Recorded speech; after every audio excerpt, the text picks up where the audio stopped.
India എന്ന നമ്മുടെ രാജ്യം ഈ ഭൂഗോളത്തില് എവിടെയായിട്ട് സ്ഥിതി ചെയ്യുന്നു? നമ്മുടെ ഈ രാജ്യം ഭൂഗോളത്തില് എവിടെയായിട്ട് സ്ഥിതി ചെയ്യുന്നു എന്നുള്ളത് കൃത്യമായിട്ട് നമുക്ക് പറയാനായിട്ട് പറ്റണം. നമുക്കറിയാവുന്ന കാര്യമാണ്, ഭൂഗോളത്തെ രണ്ട് തുല്യമായിട്ടുള്ള അർദ്ധഗോളങ്ങളായിട്ട് വിഭജിക്കുന്ന സാങ്കല്പിക രേഖയാണ്. അങ്ങനെ ഒരു ശരിക്കും ഒരു രേഖയില്ല, അതൊരു സാങ്കല്പിക രേഖയാണ്. ആ സാങ്കല്പിക രേഖയാണ് ഏത്? ഭൂമധ്യ രേഖ. ഭൂമധ്യ രേഖ എന്ന് പറയുന്നത് അക്ഷാംശ രേഖയാണ്. രണ്ട് പ്രധാനപ്പെട്ട രേഖകളുണ്ട്, അക്ഷാംശ രേഖകളും അതുപോലെ തന്നെ രേഖാംശ രേഖകളും. ഭൂഗോളത്തിലെ സ്ഥലങ്ങളൊക്കെ കൃത്യമായിട്ട് മനസ്സിലാക്കുന്നതിനും അതിന്റെ സ്ഥാനം കൃത്യമായിട്ട് മനസ്സിലാക്കുന്നതിനുമായിട്ടൊക്കെ ഉപയോഗിക്കുന്ന രേഖകളാണ് അക്ഷാംശ രേഖകളും രേഖാംശ രേഖകളും. അതില് ഭൂഗോളത്തെ തുല്യമായിട്ടുള്ള രണ്ട് അർദ്ധഗോളങ്ങളായിട്ട് വിഭജിക്കുന്നത് ഏതാണ്? 0 ഡിഗ്രി അക്ഷാംശ രേഖ അഥവാ ഭൂമധ്യ രേഖയാണ്. ഇത് ശരിക്കും ഭൂമിയുടെ മധ്യഭാഗത്തു കൂടിയാണ് കടന്നു പോകുന്നത്. അതുകൊണ്ട് തന്നെ ഭൂഗോളത്തിലെ ഏറ്റവും വലിയ അക്ഷാംശ രേഖ ഏതെന്ന് ചോദിച്ചാല് അത് ഭൂമധ്യരേഖയാണ്. അങ്ങനെ ഭൂമധ്യരേഖ ഭൂഗോളത്തെ രണ്ട് അർദ്ധഗോളങ്ങളായിട്ട് വിഭജിക്കുന്നു, അല്ലെ? അപ്പൊ അത് മുകൾ ഭാഗം, ഭൂമധ്യരേഖ മുകളിലുള്ള ഭാഗം ഉത്തരാർദ്ധഗോളം, ഭൂമധ്യരേഖ താഴെയുള്ള ഭാഗം ദക്ഷിണാർദ്ധഗോളം, അല്ലെ? മുകളിലുള്ള എന്ന് പറയുമ്പോൾ വടക്ക് ഭാഗം ഏത്? ഉത്തരാർദ്ധഗോളം. ഭൂമധ്യരേഖ താഴെ എന്ന് പറയുമ്പോൾ തെക്ക് ഏതാണ്? ദക്ഷിണാർദ്ധഗോളം.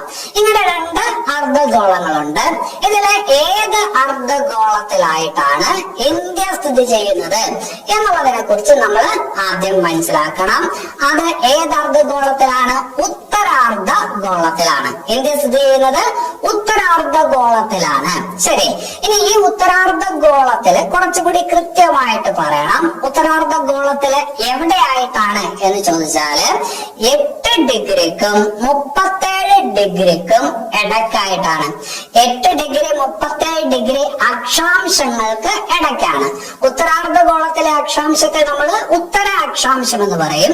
അപ്പോ കൃത്യമായിട്ട് പറഞ്ഞാല് 8 ഡിഗ്രി 4 മിനിറ്റിനും 37 ഡിഗ്രി 6 മിനിറ്റിനും ഇടയ്ക്കുള്ള ഉത്തര അക്ഷാംശത്തിലായിട്ടാണ് ഏത് സ്ഥിതി ചെയ്യുന്നത്? ഇന്ത്യ രാജ്യം സ്ഥിതി ചെയ്യുന്നത്. അപ്പൊ നമ്മൾ പറയും ഉത്തര അക്ഷാംശം 8 ഡിഗ്രി 4 മിനിറ്റിനും 37 ഡിഗ്രി 6 മിനിറ്റിനും ഇടയ്ക്കായിട്ട് ഇന്ത്യ എന്ന് പറയുന്ന രാജ്യം സ്ഥിതി ചെയ്യുന്നു. എവിടെ? ഉത്തരാർദ്ധഗോളത്തിൽ. ശരി, ഇനി അത് കഴിഞ്ഞിട്ട് വേറെ പ്രധാനപ്പെട്ട ഒരു സാങ്കല്പിക രേഖ ഉണ്ടെന്ന് പറഞ്ഞു. അതാണ് ഏത്? രേഖാംശ രേഖ, അല്ലെ? അക്ഷാംശ രേഖ മനസ്സിലായി, അത് തിരശ്ചീനമായിട്ട് വരയ്ക്കുന്ന രേഖയാണ്. അതേസമയം ഭൂഗോളത്തില് വടക്ക് നിന്ന് തെക്കുമായിട്ട് ബന്ധപ്പെടുത്തിക്കൊണ്ട്, അതായത് ലംബതലത്തിൽ വരയ്ക്കുന്ന സാങ്കല്പിക രേഖകളുണ്ട്. അതിനെ നമ്മൾ പറയുന്നത് രേഖാംശ രേഖകൾ എന്നാണ്. അതില് 0 ഡിഗ്രി രേഖാംശം. ആ 0 ഡിഗ്രി രേഖാംശത്തിനെ നമ്മൾ പറയും പ്രൈം മെറിഡിയൻ അല്ലെങ്കിൽ ഗ്രീനിച്ച് രേഖാംശം എന്ന് പറയും. പ്രൈം മെറിഡിയൻ അല്ലെങ്കിൽ ഗ്രീനിച്ച് രേഖാംശം, അല്ലെ? 0 ഡിഗ്രി അക്ഷാംശ രേഖയെ നമ്മൾ ഭൂമധ്യരേഖ എന്ന് പറഞ്ഞു.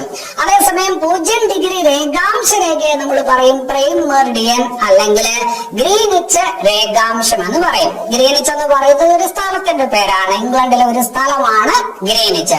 കൃത്യം ആ ഗ്രീനിച്ചിൽ കൂടി കടന്നു പോകുന്നത് കൊണ്ട് ഗ്രീനിച്ച് രേഖാംശം എന്ന് ആ രേഖാംശത്തെ പറയാറുണ്ട്. അത് 0 ഡിഗ്രി രേഖാംശം. ഈ 0 ഡിഗ്രി രേഖാംശത്തിന്റെ പ്രാധാന്യം എന്താണെന്ന് ചോദിച്ചാല്, ഭൂമധ്യരേഖ വടക്ക് തെക്ക് എന്ന് ഭൂഗോളത്തെ തിരിച്ചുവെങ്കിൽ ഈ പറഞ്ഞ ഏത് 0 ഡിഗ്രി രേഖാംശ രേഖ, ഗ്രീനിച്ച് രേഖ ഭൂഗോളത്തിലെ സ്ഥലങ്ങളെ കിഴക്ക് പടിഞ്ഞാറ് എന്നിങ്ങനെ തുല്യമായിട്ട് വിഭജിക്കുന്നു. ഭൂഗോളത്തിലെ സ്ഥലങ്ങളെ, പ്രദേശങ്ങളെ കിഴക്ക് പടിഞ്ഞാറ് എന്നിങ്ങനെ തുല്യമായിട്ട് വിഭജിക്കുന്നു. അപ്പോ നമുക്കിനി അറിയേണ്ടത്, ഇന്ത്യ എന്ന് പറയുന്ന രാജ്യം ഈ ഭൂഗോളത്തില് കിഴക്കാണോ പടിഞ്ഞാറാണോ എന്നാണ് അറിയേണ്ടത്.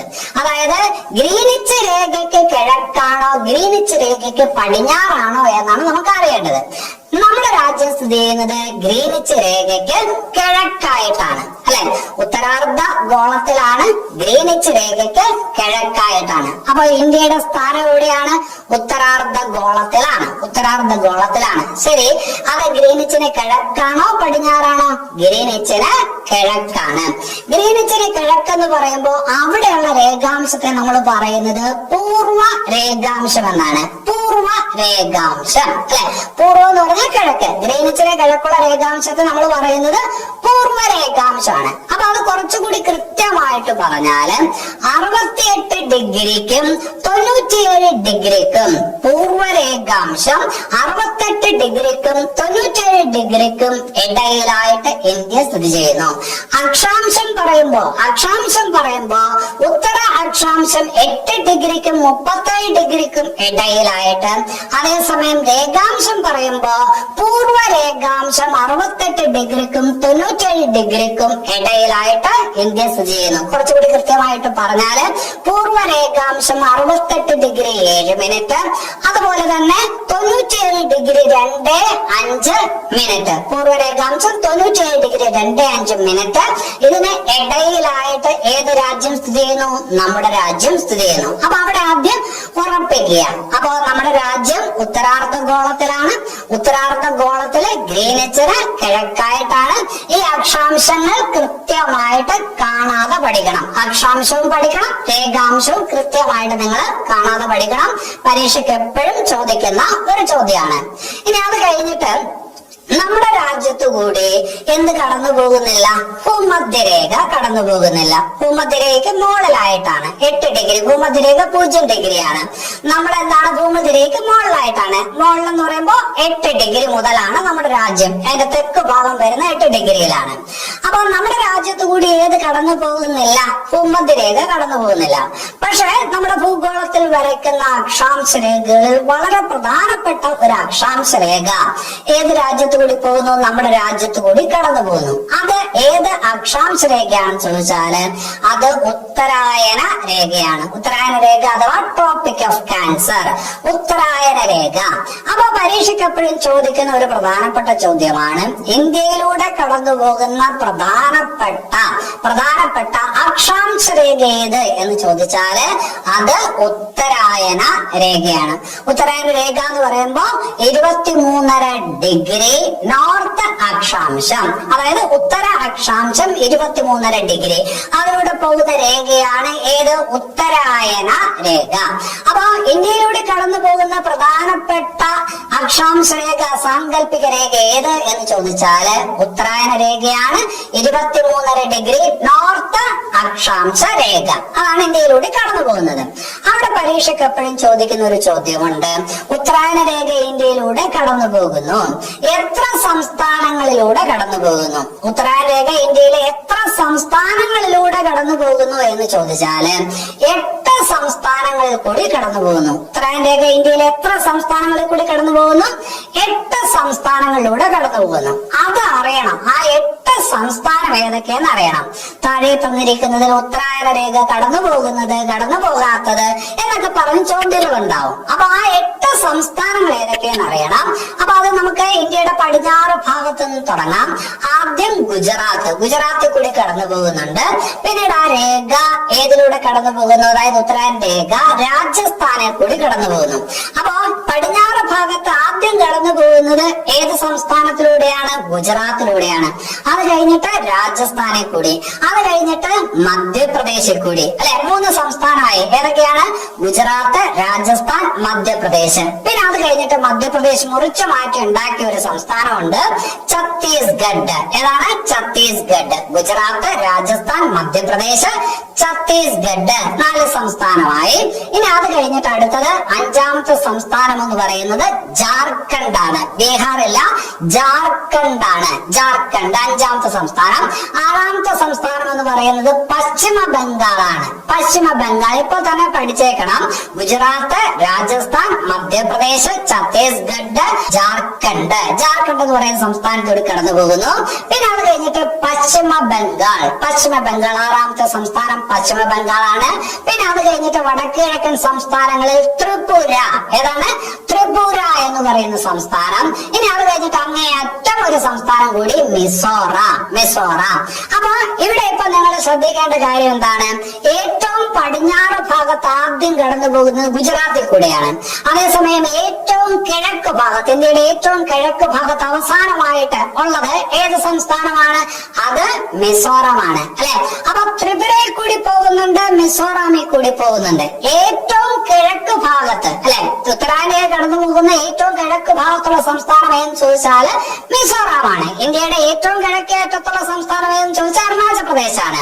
അരുണാചൽ പ്രദേശിൽ കൂടി ഉത്തരായന രേഖ കടന്നു പോകുന്നില്ല. ഉത്തരായന രേഖ കടന്നു പോകുന്ന ഇന്ത്യയുടെ ഏറ്റവും കിഴക്കേ അറ്റത്തുള്ള സംസ്ഥാനം ഏതെന്ന് ചോദിച്ചാൽ അത് മിസോറാമാണ്. അപ്പൊ ഈ 8 സംസ്ഥാനങ്ങൾ അവിടെ മനസ്സിലാക്കി വെക്കാം. ഇനി അത് കഴിഞ്ഞിട്ട് ആദ്യം പടിഞ്ഞാറ് ഭാഗത്ത് ആദ്യം, കിഴക്ക് ഭാഗത്ത് അവസാനം, ആ 2 സംസ്ഥാനങ്ങളും ഒന്ന് ഐഡന്റിഫൈ ചെയ്ത് വെക്കാം. ഇനി അത് കഴിഞ്ഞിട്ട് വളരെ പ്രധാനപ്പെട്ടത്, ഉത്തരായന രേഖ ഏറ്റവും കൂടുതൽ ദൂരം കടന്നു പോകുന്നത് ഏത് സംസ്ഥാനത്തിലൂടെയാണ് എന്ന് ചോദിച്ചാൽ പെട്ടെന്ന് നമുക്ക് ഉത്തരം പറയാനായിട്ട് പറ്റും. മധ്യപ്രദേശിൽ കൂടിയാണ്. അതുപോലെ തന്നെ ഉത്തരായന രേഖയോട് ചേർന്ന് കിടക്കുന്ന, ഉത്തരായന രേഖയ്ക്ക് ഏറ്റവും അടുത്ത് സ്ഥിതി ചെയ്യുന്ന തലസ്ഥാന നഗരം ഏതെന്ന് ചോദിക്കാറുണ്ട്. ഉത്തരായന രേഖയ്ക്ക് ഏറ്റവും അടുത്ത് സ്ഥിതി ചെയ്യുന്ന തലസ്ഥാന നഗരം ഏതെന്ന് ചോദിച്ചാൽ ജാർഖണ്ഡിന്റെ തലസ്ഥാനമായിട്ടുള്ള റാഞ്ചിയാണ് എന്ന് കൂടി മനസ്സിലാക്കി വെക്കുക. അപ്പൊ ആ 8 സംസ്ഥാനങ്ങൾ, അതിന്റെ പ്രത്യേകതകൾ ഒന്ന് മനസ്സിലാക്കി വെക്കാം. Degree level prelims, degree level main, 10th level main, LP school assistant, UP school assistant പരീക്ഷകൾക്കായി ആസ്ഥ അക്കാദമി സംഘടിപ്പിക്കുന്ന വിവിധ കോഴ്സുകളിലേക്ക് വളരെ കുറഞ്ഞ ഫീസിൽ നിങ്ങൾക്ക് ഇപ്പോൾ ജോയിൻ ചെയ്യാം. താല്പര്യമുള്ളവർ ഈ കാണുന്ന നമ്പറിൽ നേരിട്ട് വിളിക്കുകയോ വാട്സപ്പ് ചെയ്യുകയോ ചെയ്യുക. ഇനി അത് കഴിഞ്ഞിട്ട് വളരെ പ്രധാനപ്പെട്ട മറ്റൊരു ഭാഗത്തോട്ട് വരാം. ഇന്ത്യൻ സ്റ്റാൻഡേർഡ് സമയം. ഇന്ത്യയുടെ സമയം നിർണയിക്കുന്ന രേഖാംശം. ഇന്ത്യയുടെ സമയം നിർണയിക്കുന്ന രേഖാംശം ഏതെന്ന് ചോദിച്ചാൽ എല്ലാവർക്കും അറിയാവുന്നതാണ് അലഹബാദ് രേഖാംശം, അല്ലെ? ഇന്ത്യയുടെ സമയം കൃത്യമായിട്ട് നിർണയിക്കുന്ന രേഖാംശമാണ് അലഹബാദ് രേഖാംശം. അലഹബാദ് രേഖാംശം എന്ന് പറഞ്ഞാൽ 82.5 ഡിഗ്രി പൂർവ രേഖാംശം, അല്ലെ? ഗ്രീനിച്ചിന് കിഴക്കാണ്.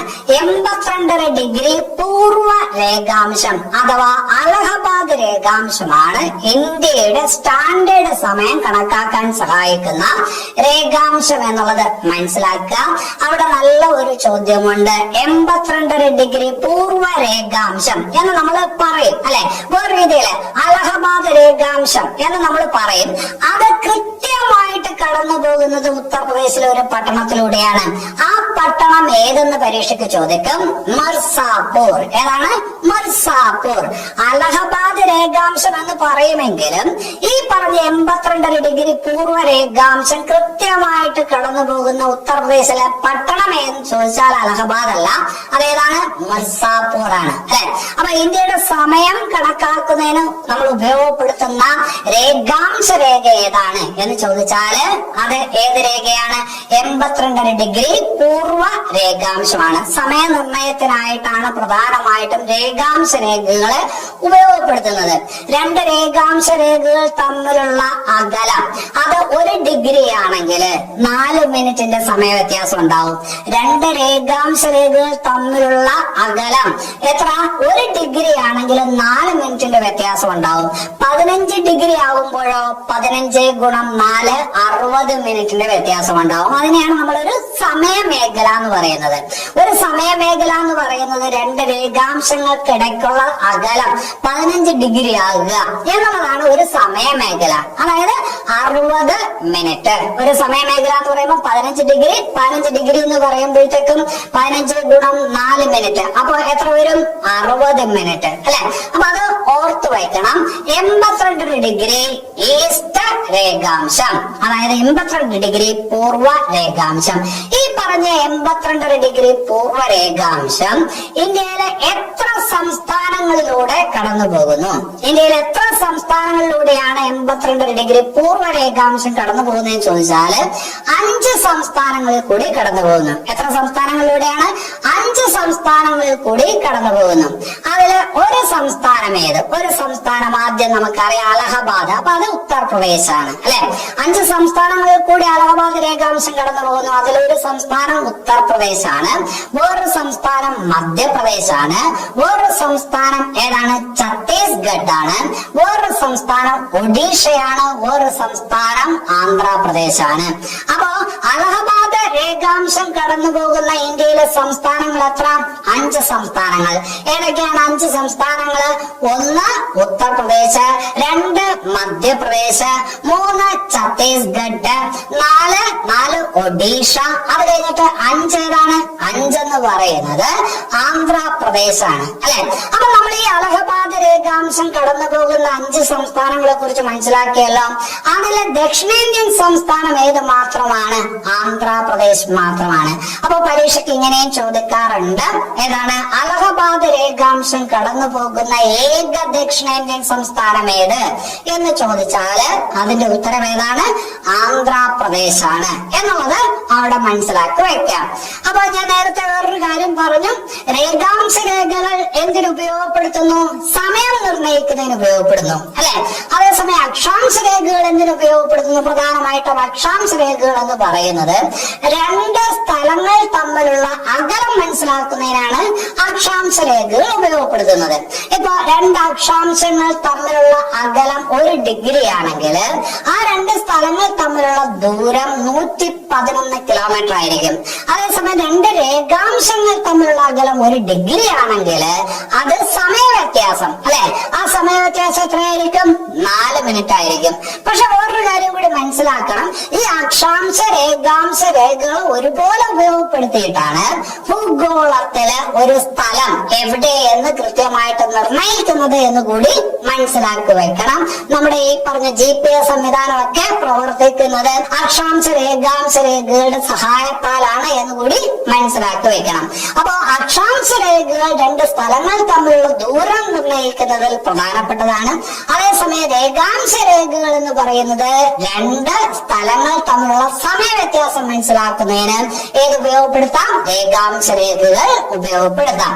ശരി, ഇനി അത് കഴിഞ്ഞിട്ട് നമ്മൾ ഗ്രീനിച്ചിൽ നിന്നും 82 ഡിഗ്രി കിഴക്ക് മാറിയിട്ടാണെന്ന് പറഞ്ഞു, അല്ലെ?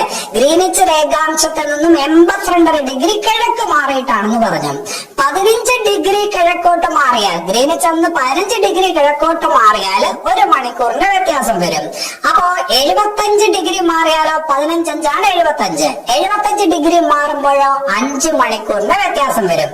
പിന്നെയും ബാക്കി 7.5 ഡിഗ്രി കൂടിയുണ്ട് 82 ആവാൻ, അല്ലെ? 7.5 എന്ന് പറഞ്ഞാൽ 15ന്റെ പകുതിയാണ്. അപ്പൊ അരമണിക്കൂറിന്റെ വ്യത്യാസം വരും.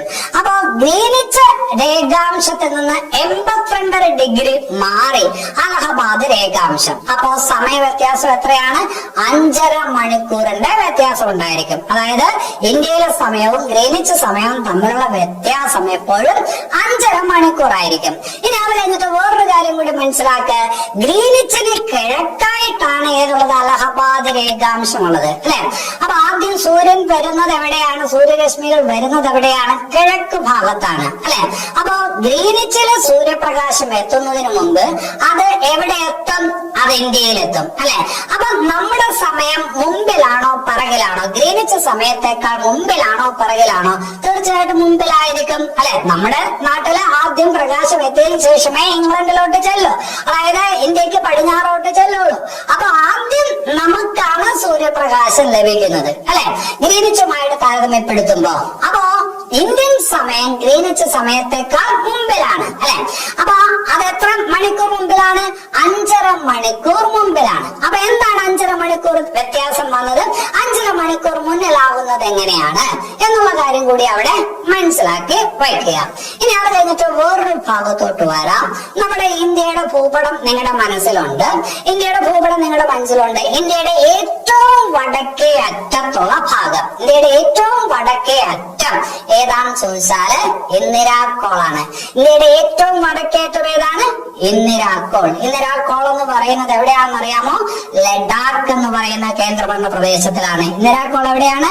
ലഡാക്ക്. അപ്പൊ ഇന്ത്യയുടെ ഏറ്റവും വടക്കേറ്റം എന്ന് ചോദിച്ചാല് ഇന്ദിരാക്കോളാണ്. ഇനി അത് കഴിഞ്ഞിട്ട് ഇന്ത്യയുടെ ഏറ്റവും തെക്കേയറ്റം, ഇന്ത്യയുടെ ഏറ്റവും തെക്കേയറ്റം എന്ന് ചോദിച്ചാല് കന്യാകുമാരിയാണ്. ഇന്ത്യയുടെ ഏറ്റവും തെക്കേറ്റം എന്ന് ചോദിച്ചാല് കന്യാകുമാരി. ഇത് പറയുമ്പോ സാറേ ഇന്ദിരാ പോയിന്റ് അല്ലേ എന്ന് നിങ്ങൾ ആരെങ്കിലും ഒക്കെ ചോദിച്ചേക്കാം, അല്ലെങ്കിൽ മനസ്സിൽ സംശയം വന്നേക്കാം. ഞാൻ പറഞ്ഞു ഇന്ത്യയുടെ ഏറ്റവും വടക്കേറ്റമാണ് ഇന്ദിരാക്കോള്, ഇന്ത്യയുടെ ഏറ്റവും തെക്കേ അറ്റം എന്ന് പറയുന്നത് കന്യാകുമാരി. അപ്പൊ അവിടെ നിങ്ങൾ പറഞ്ഞു ഇന്ദിരാ പോയിന്റ് അല്ലേ എന്ന് പറഞ്ഞാൽ അത് സമുദ്രത്തിലാണ്. ഇന്ദിരാ പോയിന്റ് എവിടെയാണ്? ഇന്ദിരാ പോയിന്റ് വരുന്നത് ആൻഡമാനിലാണ്. അപ്പൊ അത് സമുദ്രത്തിലാണ്. അപ്പൊ നമ്മുടെ ഇന്ത്യ എന്ന് പറയുന്ന രാജ്യത്തിന്റെ ഭൂപടം നിങ്ങൾക്ക് അറിയാം. അതിൽ മെയിൻ ലാൻഡ് ഉണ്ട്, അതായത് കരഭാഗമായിട്ടുള്ള മെയിൻ ലാൻഡ് ഉണ്ട്.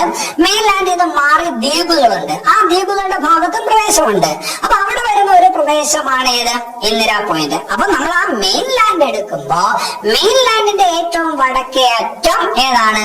ഇന്ദിരാക്കോളും. മെയിൻ ലാൻഡിന്റെ ഏറ്റവും തെക്കേ അറ്റം എന്ന് പറയുന്നത് കന്യാകുമാരിയാണ്. അല്ലാതെ ഇന്ത്യയുടെ ഏറ്റവും തെക്കേ അറ്റം, അതായത് ആ സമുദ്രഭാഗത്തെ കാര്യങ്ങളും കൂടെ ഉൾക്കൊള്ളിച്ച് പറയുകയാണെങ്കിൽ നമുക്ക് എന്ന് പറയാം? ഇന്ദിരാ പോയിന്റ് എന്ന് പറയാം. ഇപ്പൊ ഞാൻ പറഞ്ഞുകൊണ്ടിരിക്കുന്നത് ഏത് ഭാഗമാണ്? മെയിൻ ലാൻഡ് ആണ്. മെയിൻ ലാൻഡിന്റെ തെക്കേ അറ്റം കന്യാകുമാരിയുമാണ്. ഇനി ഇതുപോലെ അറിഞ്ഞു വെക്കണം, നമ്മുടെ മെയിൻ ലാൻഡില് ഇന്ത്യയുടെ ഏറ്റവും കിഴക്കേ അറ്റം, ഏറ്റവും കിഴക്കേ അറ്റം എന്ന് പറയുന്നത് കിബിത്തു ആണ്. ഏതാണ്? കിബിത്തു. ആ സ്ഥലമാണ് ഇന്ത്യയുടെ ഏറ്റവും കിഴക്കേ അറ്റമാണ് കിബിത്തു. ആ പോയിന്റ് കിബിത്തു എന്ന് പറയുന്ന സ്ഥലമാണ്. അതേസമയം ഇന്ത്യയുടെ ഏറ്റവും പടിഞ്ഞാറേ അറ്റം, പടിഞ്ഞാറേ അറ്റം എന്ന് പറയുന്നത് ഗുവർമോത്തി എന്ന് പറയുന്ന സ്ഥലമാണ്. ഗുവർമോത്തി ഗുജറാത്തിലാണ്. ഗുവർമോത്തി എവിടെയാണ്? ഗുജറാത്ത്. അതേസമയം കിബിത്തു എവിടെയാണ്? അത് കിഴക്കേ അറ്റമാണ് അല്ലെ? അപ്പൊ അതേതായിരിക്കും? അരുണാചൽ പ്രദേശാണ്. അതുപോലെ നിങ്ങൾക്ക് അറിയാവുന്ന കാര്യമാണ് ഇന്ത്യയുടെ ഏറ്റവും തെക്കേ അറ്റത്തുള്ള സംസ്ഥാനം. ഇന്ത്യയുടെ ഏറ്റവും തെക്കേ അറ്റത്തുള്ള സംസ്ഥാനം നിങ്ങൾക്ക് അറിയാം, അതേതാണ്? തമിഴ്നാടാണ് അല്ലെ? തെക്കേ അറ്റത്തെ പോയിന്റ് എന്ന് പറയുന്നത് കന്യാകുമാരിയാണ്.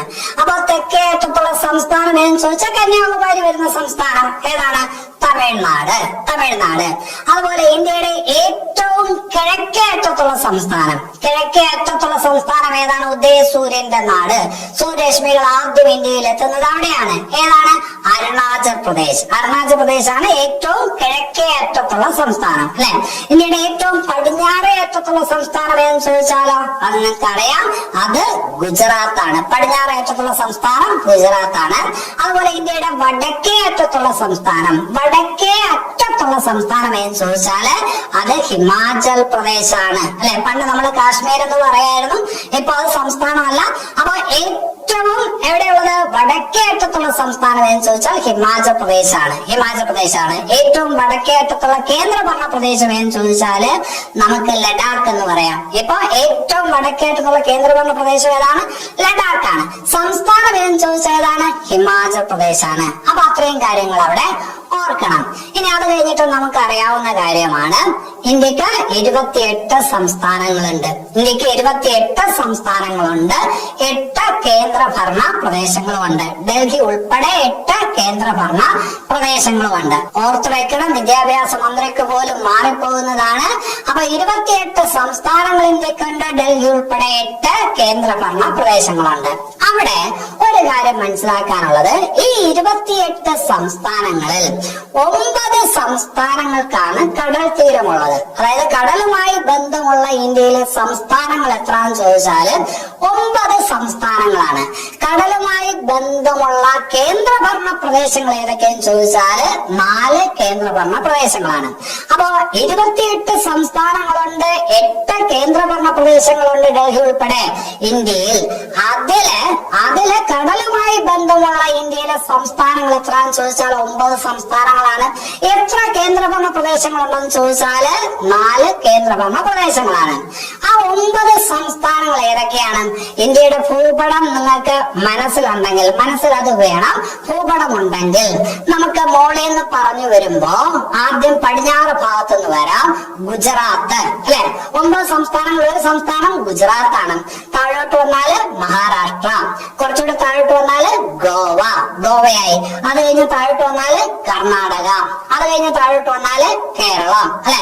ഇനി മുകളിലോട്ട് പോണം. അത് അടുത്തത് ഏതാണ്? തമിഴ്നാടാണ്. പിന്നെ അത് കഴിഞ്ഞിട്ട് ആന്ധ്രാപ്രദേശ്, പിന്നെ അത് കഴിഞ്ഞിട്ട് അടുത്തത് ഒഡീഷ, പിന്നെ അത് കഴിഞ്ഞിട്ട് അടുത്തത് ഏതാണ് വരുന്നത്? പശ്ചിമ ബംഗാൾ അല്ലെ. അപ്പൊ എത്ര സംസ്ഥാനങ്ങളായി? 9 സംസ്ഥാനം. ഇവിടെ ഒരു കാര്യം ഓർത്തോണം, തെലങ്കാനയ്ക്ക് സമുദ്രതീരമില്ല. കൺഫ്യൂസിംഗ് ആണ് ചിലർക്കെങ്കിലും. അപ്പൊ അതുകൊണ്ട് ഈ 9 സംസ്ഥാനങ്ങളാണ് സമുദ്രതീരമുള്ള ഇന്ത്യയിലെ സംസ്ഥാനങ്ങൾ. ഇനി അത് കഴിഞ്ഞിട്ട് 4 കേന്ദ്രഭരണ പ്രദേശങ്ങൾക്ക് സമുദ്രതീരം ഉണ്ടെന്നാണ് പറഞ്ഞത്. ആ 4 കേന്ദ്രഭരണ പ്രദേശങ്ങൾ ഏതൊക്കെയാണ് എന്ന് ചോദിച്ചാല് ആദ്യം ദാമൻ ദ്യൂ ദാദ്ര നഗർ ഹവേലി, ഇതെല്ലാം കൂടി ഇപ്പൊ ഒറ്റ കേന്ദ്രഭരണ പ്രദേശമാണ്. ദാമൻ ദ്യൂ ദാദ്ര നഗർ ഹവേലി, അതൊരു കേന്ദ്രഭരണ പ്രദേശം. പിന്നെ അത് കഴിഞ്ഞിട്ട് മാഹി ഉൾക്കൊള്ളുന്ന പുതുശ്ശേരി അഥവാ പോണ്ടിച്ചേരി, പുതുശ്ശേരി രണ്ടാമത്തെ കേന്ദ്രഭരണ പ്രദേശം. പിന്നെ അത് കഴിഞ്ഞിട്ട് തീർച്ചയായിട്ടും ലക്ഷദ്വീപ് ഉണ്ട്, ആൻഡമാൻ ഉണ്ട്. അപ്പൊ ഈ 4 കേന്ദ്രഭരണ പ്രദേശങ്ങൾക്കാണ് എന്തുള്ളത്? കടൽ തീരമുള്ളത്.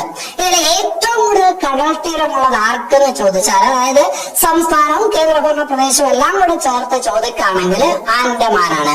ഏറ്റവും കൂടുതൽ കടൽ തീരമുള്ളത് ആൻഡമാനാണ് അല്ലെ. നമുക്കറിയാം ഏറ്റവും കൂടുതൽ കടൽ തീരമുള്ള സംസ്ഥാനമാണ് ഗുജറാത്ത് എന്ന് നമുക്കറിയാം.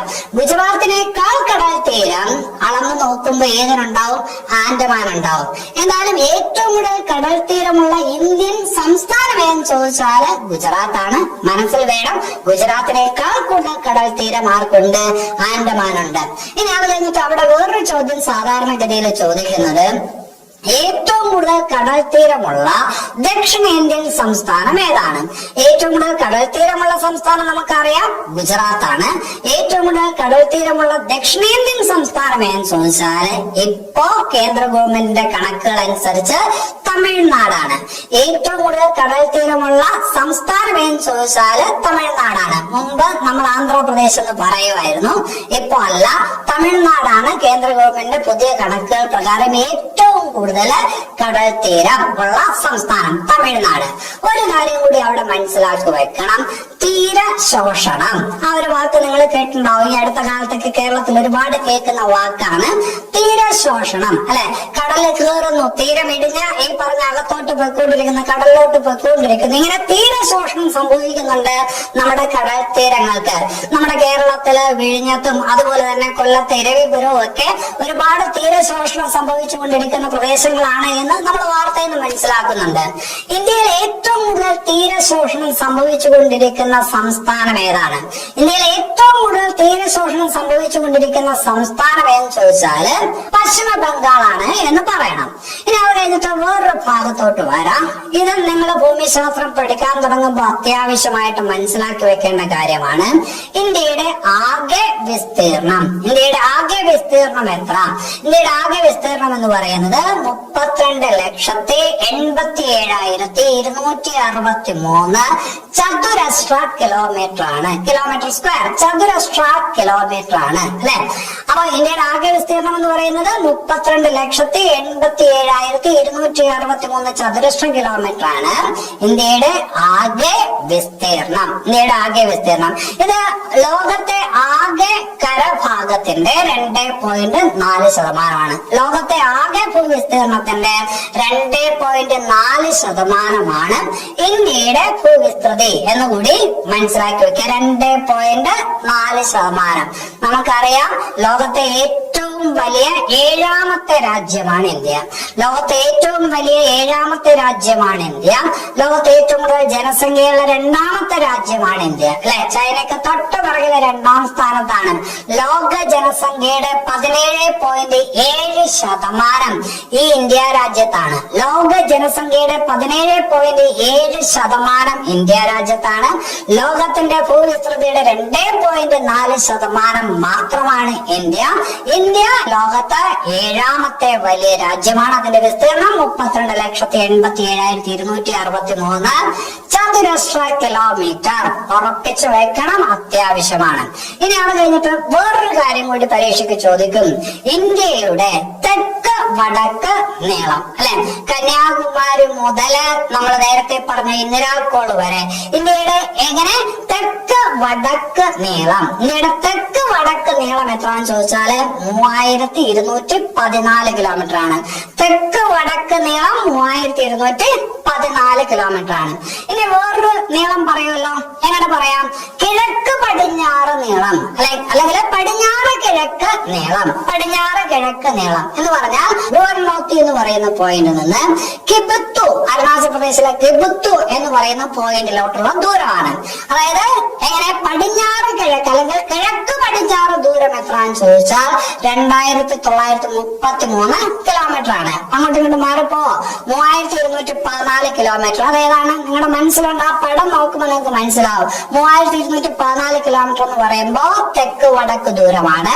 കിഴക്ക് പടിഞ്ഞാറ് ദൂരം എന്ന് പറയുന്നത് 2933 കിലോമീറ്റർ ആണ്. ഇനി അത് കഴിഞ്ഞിട്ട് വേറൊരു കാര്യം കൂടി നിങ്ങൾ മനസ്സിലാക്കി വെക്കണം. ഇന്ത്യയുടെ ആകെ കര അതിർത്തി എത്ര കിലോമീറ്റർ ആണ്? ഇന്ത്യയുടെ ആകെ കര അതിർത്തി എത്ര കിലോമീറ്റർ ആണെന്ന് ചോദിച്ചാല് 15,200 കിലോമീറ്റർ ആണ്. ഇന്ത്യയുടെ ആകെ കര അതിർത്തി ലാൻഡ് ഫ്രോണ്ടിയർ എത്രയാണെന്ന് ചോദിച്ചാല് 15,200 കിലോമീറ്റർ ആണ്. അതേസമയം ഇന്ത്യയുടെ സമുദ്ര അതിർത്തി എത്രയാണെന്ന് ചോദിച്ചാൽ അതിന്റെ പകുതിയാണ്. ഇന്ത്യയുടെ സമുദ്ര അതിർത്തി എത്രയാണെന്ന് ചോദിച്ചാൽ നമ്മൾ പറഞ്ഞ കര അതിർത്തിയുടെ ഏതാണ്ട് പകുതിയാണ്, 7,516 അല്ലെ. അപ്പൊ കര അതിർത്തിയാണ് കൂടുതൽ 15,200, ഏതാണ്ട് അതിന്റെ പകുതിയാണ് സമുദ്ര അതിർത്തി. ഈ സമുദ്ര അതിർത്തി എന്ന് പറയുമ്പോൾ ലക്ഷദ്വീപ്, ആൻഡമാന്റെ ഒക്കെ ഈ പറഞ്ഞ സമുദ്ര അതിർത്തി കൂടി ഉൾക്കൊള്ളിച്ചുകൊണ്ടാണ് 7,516 കിലോമീറ്റർ അല്ലെ. അപ്പൊ ഈ പറഞ്ഞ ഡാറ്റാസ് അത്യാവശ്യം നിങ്ങൾ ബൈഹാർട്ട് ചെയ്യണം. ആകെ കരയതിർത്തി എത്ര, ആകെ സമുദ്ര അതിർത്തി എത്ര, ആകെ വിസ്തീർണം എത്ര, തെക്ക് വടക്ക് നീളം, കിഴക്ക് പടിഞ്ഞാറ് നീളം, ഇതെല്ലാം നിങ്ങൾ മനസ്സിലാക്കി വെക്കണം. ഇതൊക്കെ ഇത് പഠിക്കുമ്പോൾ അത്യാവശ്യമുള്ള കാര്യമാണ്. ഇനി അത് കഴിഞ്ഞിട്ട് വേറൊരു ഭാഗത്തോട്ട് വരാം. നമ്മൾ പറഞ്ഞു ഇന്ത്യയില് 28 സംസ്ഥാനങ്ങളുണ്ടെന്ന് പറഞ്ഞു അല്ലെ. അതിലെ ഏറ്റവും കൂടുതൽ സംസ്ഥാനങ്ങളുമായിട്ട് അതിർത്തി പങ്കുവെക്കുന്ന സംസ്ഥാനം ഏതാണ്? ഏറ്റവും കൂടുതൽ സംസ്ഥാനങ്ങളുമായിട്ട് അതിർത്തി പങ്കുവെക്കുന്ന സംസ്ഥാനം എന്ന് ചോദിച്ചാല് ഉത്തർപ്രദേശാണ്. ഉത്തർപ്രദേശ് എത്ര സംസ്ഥാനങ്ങളുമായിട്ട് അതിർത്തി പങ്കുവെക്കുന്നു?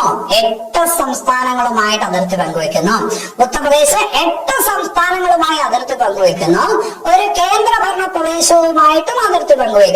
ഉത്തർപ്രദേശ് അതിർത്തി പങ്കുവെക്കുന്ന കേന്ദ്രഭരണ പ്രദേശം ഏത് എന്ന് ചോദിച്ചാല് അത് ഡൽഹിയാണ്. അപ്പൊ നമ്മൾ പറഞ്ഞു ഉത്തർപ്രദേശാണ് ഏറ്റവും കൂടുതൽ സംസ്ഥാനങ്ങളുമായിട്ട് അതിർത്തി പങ്കുവെക്കുന്നത്.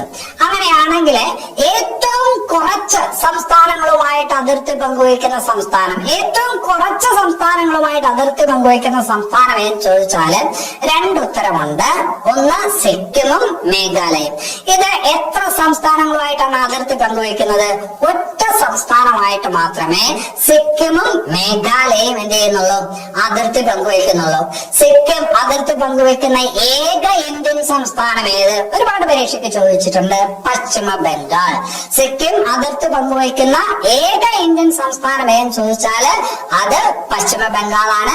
അതുപോലെ മേഘാലയ അതിർത്തി പങ്കുവെക്കുന്ന ഏക ഇന്ത്യൻ സംസ്ഥാനം ഏതെന്ന് ചോദിച്ചാല് അത് ഏതാണ്? ആസാമാണ്.